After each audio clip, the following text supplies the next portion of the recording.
नमस्कार शेतकरी मित्रांनो, स्वागत आहे आमच्या शेतकरी मित्र 1994 यूट्यूब चॅनल. शेतकरी मित्रांनो, आज आपण तूर पिकाविषयी सखोल माहिती बघणार. तर शेतकरी मित्रांनो, व्हिडिओ स्किप न करता बघितल्यास आपल्याला दिलेली माहिती व्यवस्थितपणे समजेल. तर बऱ्याचशा शेतकऱ्यांना माहिती नसते की तूर लागवड कोणत्या जमिनीत करायची आणि कोणता वाण निवडायचा, तर तूर पेरणी कधी करायची आणि खत व्यवस्थापन कसे करायचे. तर चला जाणून घेऊया.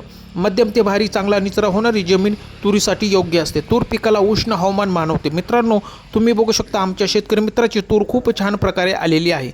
मित्रांनो, वाणाबद्दल माहिती घ्यायची ठरल्यास BDN 716, BDN 711, GRG 152, भीमा या जाती प्रसिद्ध मानल्या जाऊन तुम्ही तुमच्या पसंतीनुसार निवड करू शकता.